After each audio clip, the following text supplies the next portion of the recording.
Hello everyone, ঘরকন্যা অর্পিতার আরেকটি ছোট্ট ব্লগে তোমাদের অনেক স্বাগত। আমি আজ চলে এসেছি আমার বাপের বাড়ি, কারণ এখানে হচ্ছে আজকে ব্রহ্মা পুজো। তবে এই ব্রহ্মা পুজোর দিন কিন্তু কোনো রান্না হয় না, মানে উনুন ধরানো হয় না বাড়িতে, কারোর বাড়িতে রান্না হয় না। আগের দিন যা খাবার টাবার করে রাখে তো সেটাই চলে। তো তারপরে দেখো আমি কিন্তু এবার পুজো দিতে পারবো না। কিছুদিন আগে তো আমাদের বড় মা, মানে বড় শাশুড়ি মা মারা গেছিলো, তো তোমরা সবাই জানো। তো তার ভিডিও অবশ্যই দিয়েছি তোমাদের। তো সেই জন্য এক বছর পুজো দিতে পারবো না বলে তো আমি অঞ্জলি দিইনি। আগের দিনের ভাত করে রেখেছিল, ভাত সবজি ডাল সেগুলোই খেয়েছি। তারপরে এখন দেখো এখানে বসে পড়েছি, আর এখানে দিচ্ছিল তিলক, তো সেটাও পরে নিলাম। তো আমার এটা পরতে খুব ভাল লাগে। তোমাদের কার কার ভাল লাগে অবশ্যই জানিও, তো কেমন লাগছে অবশ্যই জানাবে। আর তারপরে বসেছিলাম আর এদিকে পুজো দেখছিলাম বসে।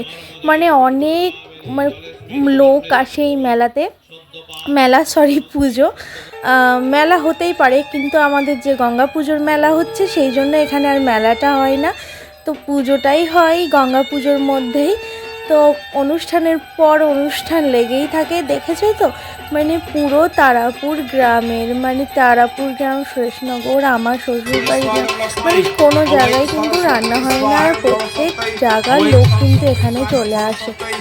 তারপরে দেখো এখানে হোম হচ্ছিল, আর প্রত্যেকে অঞ্জলি দেওয়ার জন্য বসে আছে। আর এই হোমের পরে অঞ্জলি শুরু হবে, তাই বললো ঠাকুরমশাই।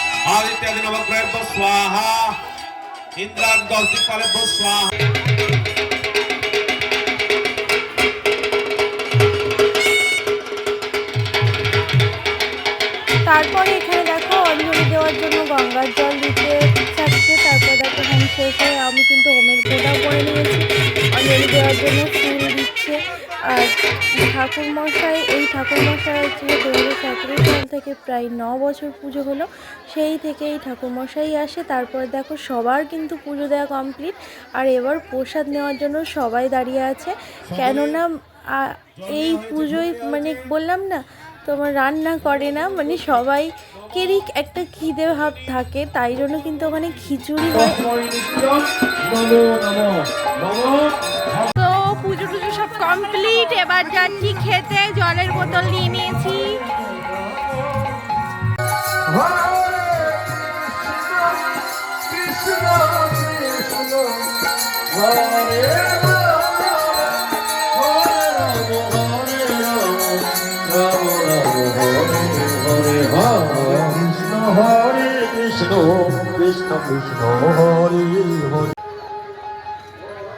তো খিচুড়ি খেতে চলে এসছে, আর দেখো এখানে কত রান্না হচ্ছে, বুঝতেই পারছো কত মানুষের ভিড়। তো তোমরা অবশ্যই আমার বাড়ির কাছাকাছি হলে চৌঠা মাঘ এই পুজো হয়, তো সবাই এসো কিন্তু।